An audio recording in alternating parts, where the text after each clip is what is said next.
Hi, this is Andrea Richards Scott with ARS Professional Development, and I am the Purpose Guide. Welcome back to our monthly calls, and tonight I want to talk to you about managing your time. Are you always strapped for time? Do you feel worn out at the end of each day? Do you accomplish very little or make little tangible progress? Have you tried other time management techniques only to abandon them because they took up too much of your time? Have you ever experienced that? Okay, so no more tracking your day and figuring out where you are leaking time. No more complicated systems and logs. Vilfredo Pareto, a 19th century economist, found that 20% of any activity produces 80% of the results. So if you learn to prioritize the most important and urgent activities and manage the rest, you begin to reclaim your time and get amazing results.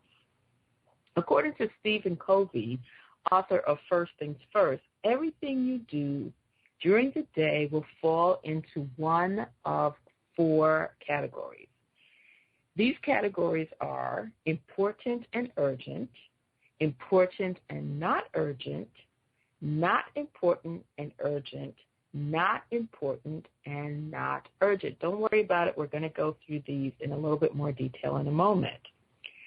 This time management plan will show you how to handle each of these categories. So let's go ahead and get into the lesson for today. So I like to call this the pickle jar theory of time management. I don't know if you've seen this before, but let's use the pickle jar as a metaphor for life. And so there are two questions here. One, if this is your life, how full is your jar? You know, right now we're staring at an empty jar, but how full does this jar get for you? And the question is, what is it filled up with? And so if you're like most people, you got a lot going on throughout the day. You have a lot of things that you are responsible for, a lot of things that you have committed yourself to. So what is your jar filled up with? Maybe it's work or business or children, exercise, praying, ministry, cleaning, reports, school, relationships, community service, creating, shopping, projects. The list just goes on and on and on and on and on. And as you look at this, you can understand why we would get overwhelmed. Our jars are filled up with so many things that we're responsible for. Does your life feel like this? Or maybe it feels even worse. When our lives are filled up like this, no wonder we feel overwhelmed. So I want to talk to you about a process for managing your life so that you can feel less stressed about your competing priorities. Mahatma Gandhi said, action expresses priorities. Just 3 words, but it's such a profound principle. Whatever you do shows what you really care about. So the activities that you take, if you're all over the place, you're disjointed. You're not really focusing on anything. So whatever you're doing shows wherever your priorities are. So back to our pickle jar now. So think about your life as this pickle jar and think about your priorities as these rocks. If you think about filling up a jar, you can put in at most 3 or 4 things in there. All the most important things fill up the jar, pretty much. Beyond that, we tend to become less effective. Let's call these 4 things rocks. So we fill up our jar with these 4 rocks, which are our major priorities. So my question for you is, can we comfortably fit 1 more rock into this jar? Some people try. Some people try fitting 1 more rock into their jar. But if we do this, what we will find is that it's a challenge. So let's go ahead and try. We put one more rock into this jar, and what we find is that things are spilling over in our lives. Our lives are leaking. We're overwhelmed. It doesn't really fit. So the 4 priorities that we talked about are rocks, things that you must tackle right away. This is anything that will get you closer to your goal.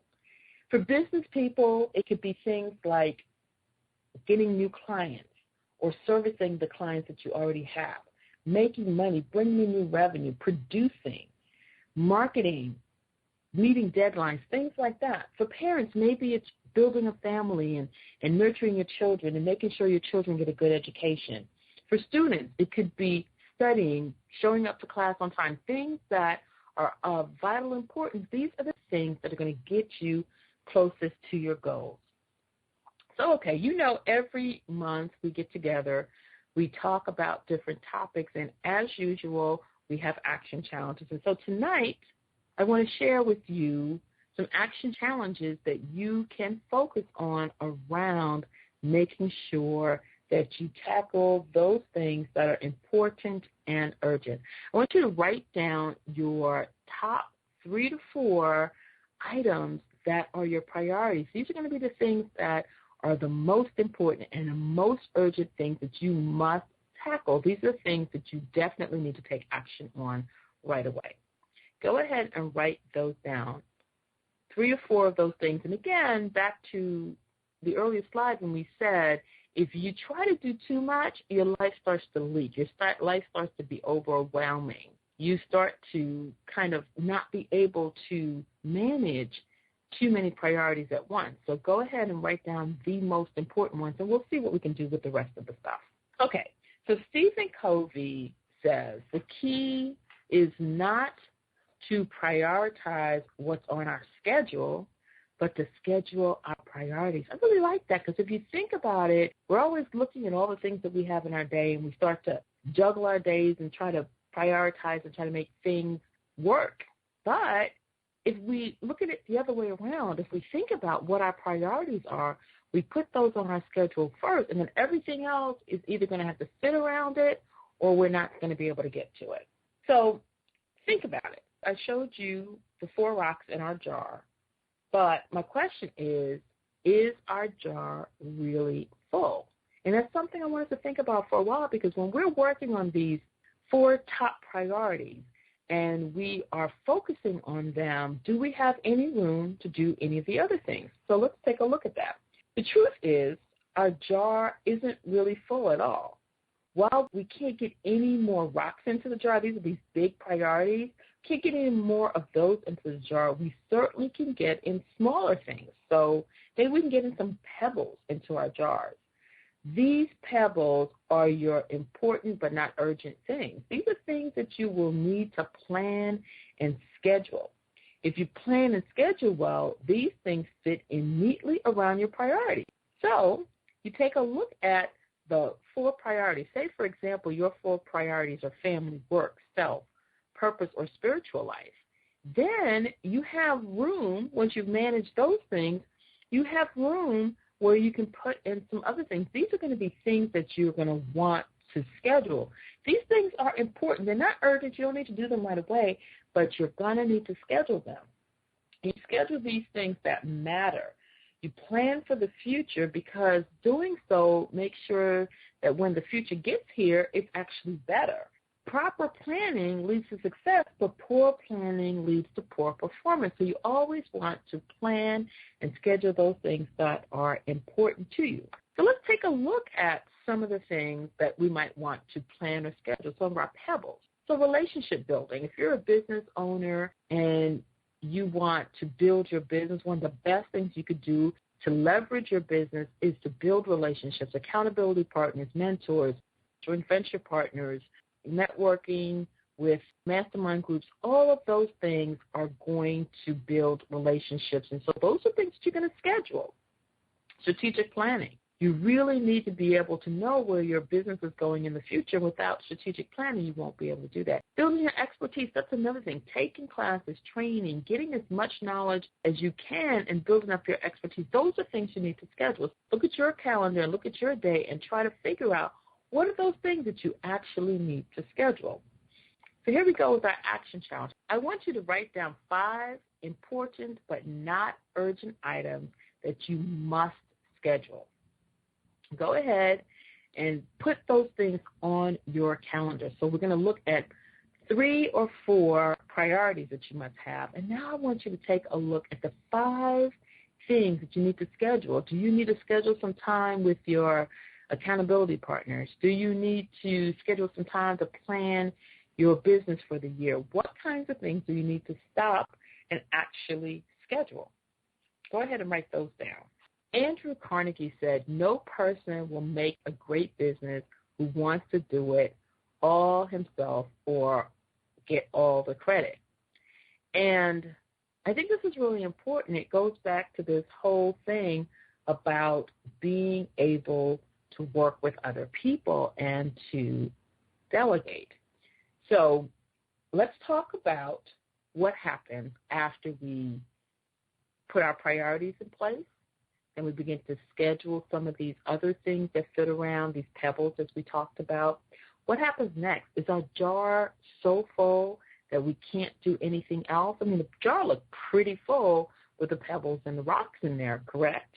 Well, we can fit in more things into our jars. And again, our jars are a metaphor for our life.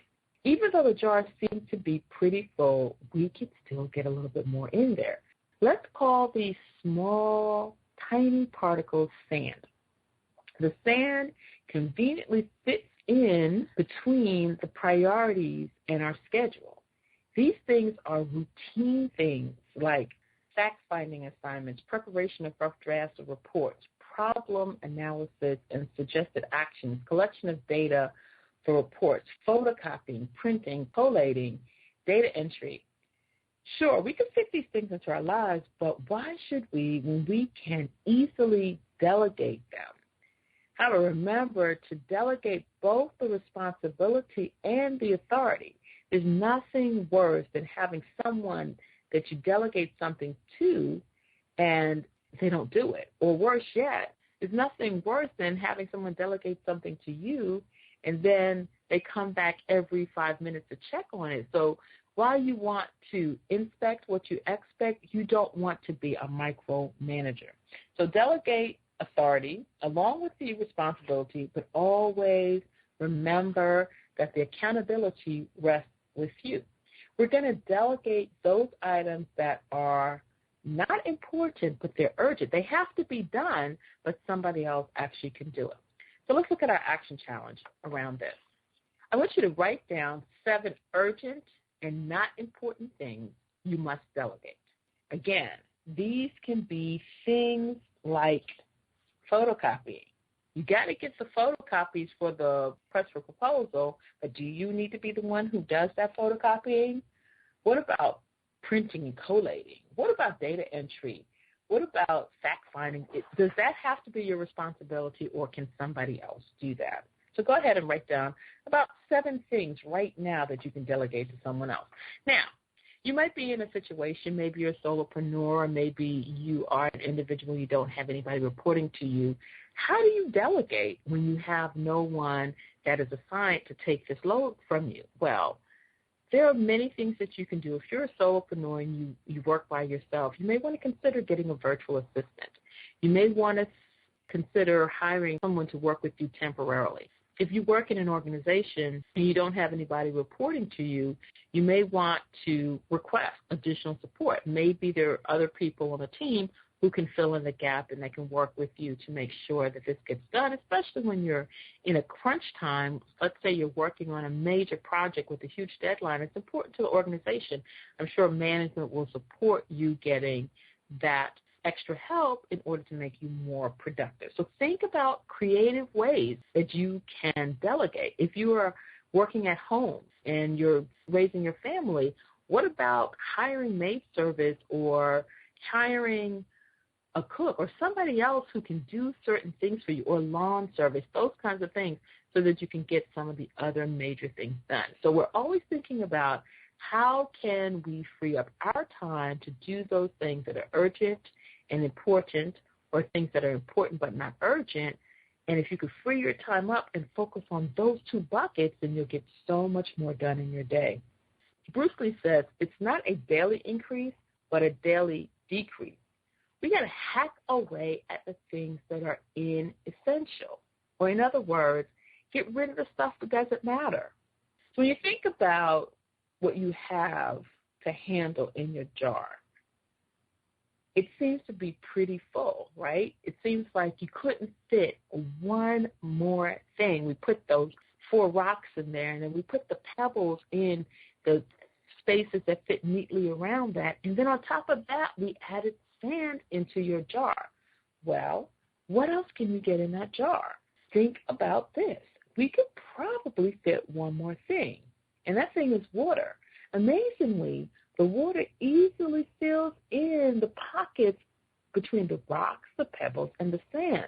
The thing is that things that are neither important nor urgent seem to have that same effect. They seep into our day, and they steal our time. Things that are neither important nor urgent include trivia, surfing the web, reading popular magazines and watching television, chit-chatting on the phone, doing busy work. If you were to put the water in your jar initially, you wouldn't be able to fit in the rocks, pebbles, and sand. Yet, this is how some people manage their day. They start with the non-important, non-urgent items first, and they have no time left for the important ones. Trivia and busy work are easy and mindless. They take little effort, thought, or energy. However, these little mindless things steal time and sabotage your efforts to reach your goals. Okay, so I want you to write down 10 things that are not urgent and not important. These are the things that you're going to eliminate from your day. Think about them. 10 things that are neither urgent nor important. Go ahead and write those down. Jim Rohn said, motivation is what gets you started. Habit is what keeps you going. So I want you to think about getting into a habit for your time management. I want you to think about doing 2 things. I want you to start the day off right. Start your day by going over your action item list. Anything that will take you longer than 1 hour to do is a project, not a task. So prioritize your tasks. Make sure that these items that you're focusing on are going to either be money-making items or something that's going to get you towards your major goal. Put those things at the very top of your list. I want you to review your priorities from the previous evening and take action steps that will move you towards your goals. So the action challenge is, for the next 30 days, go over your action items in the morning. Check each item off one by one. Remember to focus on items that generate money or increase your business. If you're listening to this and your major goal has nothing to do with growing your business, do the same activity, but think about your major goal and what it is that will move you towards your major goal, and do that. So do that for the next 30 days. Go over your action item list and make sure you focus on that.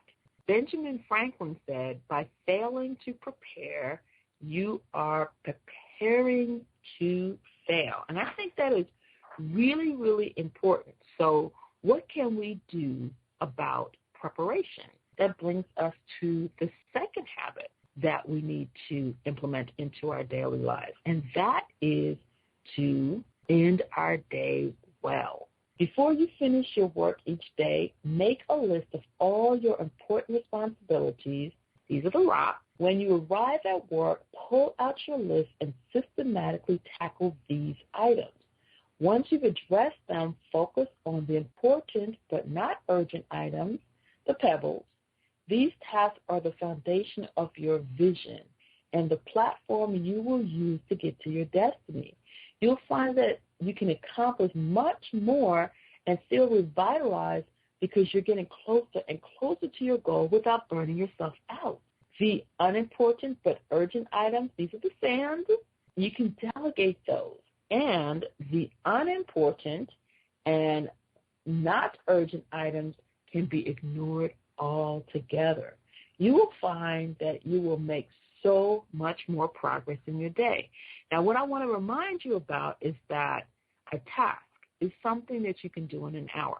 So if you have 4 rocks in your jars and it turns out that it's taking more than an hour to tackle a rock, it's probably because it's a project and not a task. And so what you're going to have to do is look at each one of your rocks and determine what tasks, what bite-sized things can you do that will get you closer each day towards your goal. And then work on those and knock those out. So your final action challenge for the evening is, for the next 30 days, before you retire each night, review the list of things that you will tackle, schedule, delegate, and eliminate. This is Andrea Richards Scott, The Purpose Guide with ARS Professional Development. We can be found at www.purposeguide.com. Thank you for sitting in with us as we had our monthly call with the topic being managing your time. I hope you found this information useful, and join us again next month as we continue our monthly series. Make it a great day.